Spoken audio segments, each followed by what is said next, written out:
Viewer discretion is advised. You are about to hear the absolute worst take of 2022 in regards to the Sixers.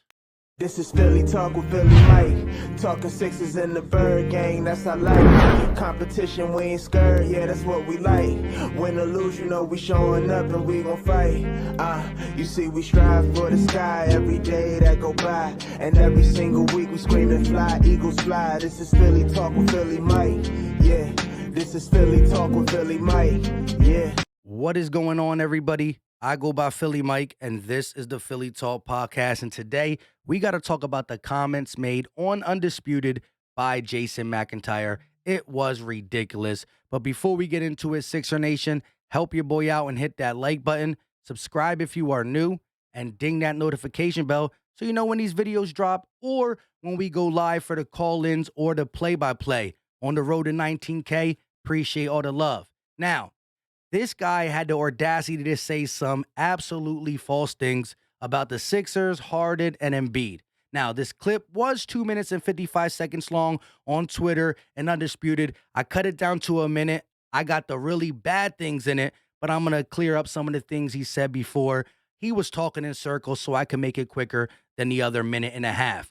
He called Philly fans bozos for comparing Embiid and Harden to Shaq and Kobe. He also talked about Harden's flameouts in Houston, but he never mentioned that he was the number one in Houston and now he's the number two in Philadelphia. He also talked about Joel Embiid not ever making it to the Eastern Conference Finals. He didn't mention, though, that Ben Simmons was handicapping the offense and he had to do everything himself on the offensive side of the ball. So if you say one half, say the other half. That's just how I am. You got to get it done. Now, listen what he said about the duo, about our playoff chances, and about their game fitting together. Harden Embiid idea that they're going to just dominate and eviscerate the East, okay? Let's look at how they are as players. These are guys who are like, your turn, my turn. I'm going to go, I'm going to do my step back, I'm going to get in my bag, and I'm going to fire up some garbage, okay? And then Joel Embiid's like, okay, it's my turn to showboat and try some Hakeem Olajuwon stuff. Rick, the reality is these are two ISO players. They do not work great together. I can't wait for the honeymoon to end in the playoffs. He said that these players are these are two ISO players, like we're only ISO players. See, what he's forgetting to say, or what he's not mentioning, is that they can be two of the greatest ISO players, and then in the same game, work that two-man game that we saw in back-to-back games. Play with all other members on the court. We saw Harden get Matisse involved, Maxey involved. Harden was getting everybody involved. That's not ISO. He can be an ISO player, but he also can get it done. And here is the proof. This is getting it done. 29, 16, and 10, 37, 9, and 4. And Embiid did have 3 assists. So 19 assists when you combine their two. That doesn't look like ISO. And I'm ready to go out on a limb and say this is the best duo in the NBA because 2 games is 2 games. But it's what they're going to be able to do. We've seen AD and LeBron work, right? LeBron is a facilitator and a scorer. So is Harden. AD is a scorer. So is Embiid. It's as simple as that. It's going to be something like that, right? That's why Kendrick Perkins was comparing it not to Shaq and Kobe after he did that first. Now he's saying Kareem Abdul-Jabbar and Magic Johnson because James Harden is a legit playmaker. All right, let's go to this quick stat too.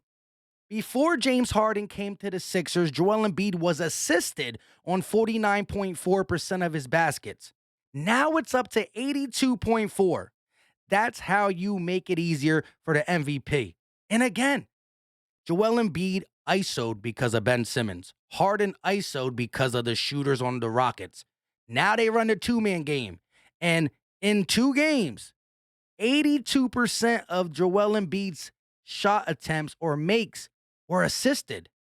That don't seem like ISO ball, but that's what you get from somebody who doesn't watch the games. Now let's hear what he says about the duo in general. And Rick, I'll take it a next step.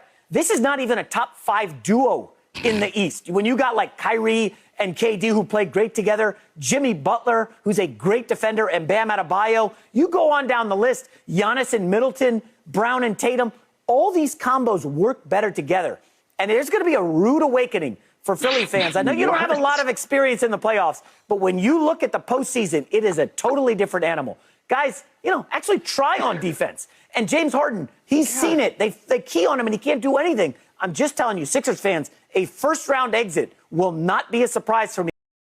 A first-round exit will not be a surprise.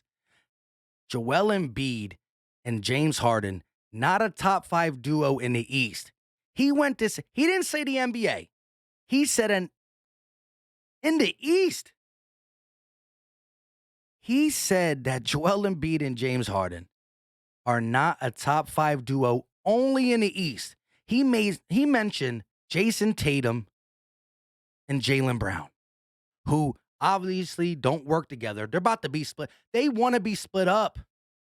Bam Adebayo and Jimmy Butler, 2 B-plus players.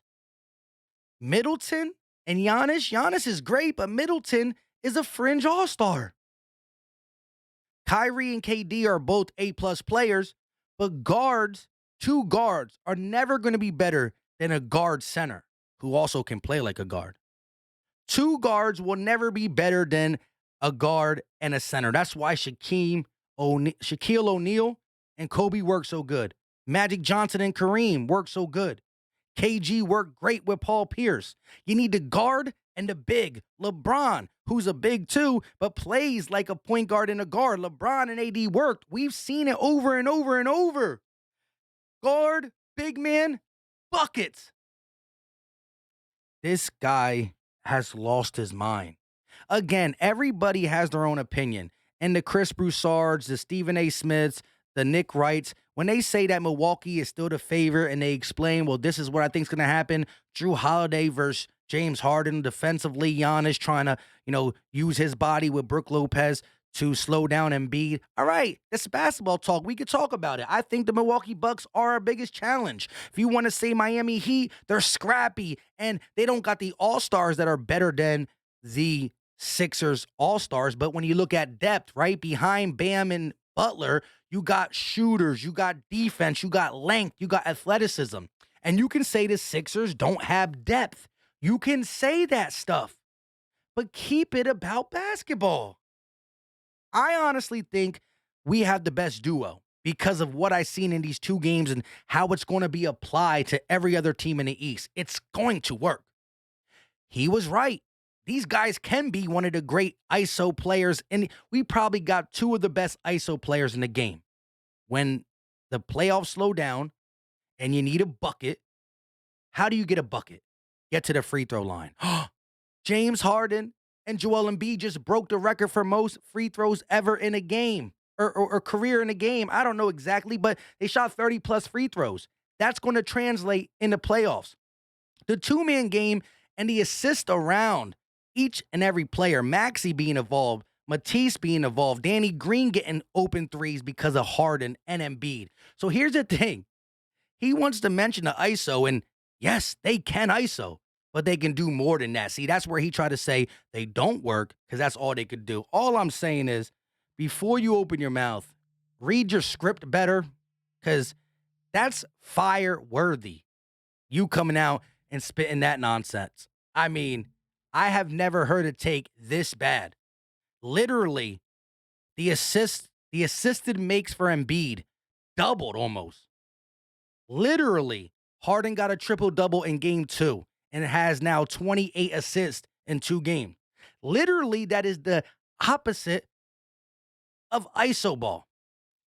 Just because you saw it once in Houston and just because you saw Joel Embiid do it before Harden got here, don't mean they can't switch it up. That's what good players do. Watch the games, bro. Watch the games. I got kids too, right? He was talking about his kids. I'm not trying to bring no kids in it, but I got kids too. But I'm able to at least watch something before I speak about it. My goodness. What is ESPN and Fox coming to?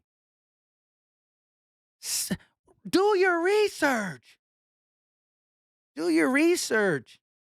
And shout out to Greg Jennings. He's a football mind, but he was laughing at Jason McIntyre because it's absolute nonsense. I'm done with this. Before we get out of here, I do want to show you a tweet that I put up. Follow your boy on Twitter at Philly_Mike25. Again, some of the national media, including Stephen A. Smith, is saying, how can you be so sure the Sixers are legit? Because since they got James Harden, they only beat the Knicks and the Timberwolves. The Timberwolves are respectable. They're over 500, but the Knicks stink. Okay. Everybody keeps going to who the Sixers beat since we got James Harden. All right. Have they really forgot about the game right before the All-Star break where we didn't have James Harden and Joel Embiid went toe-to-toe with Giannis, outplayed him, dropped 40-plus in a win over the number one team in the East, Bucks? I know the Miami Heat are literally one, but everybody's favorite is the Bucks. Literally. Without James Harden, Embiid took him down. Just forgot about that, right? Knock it off.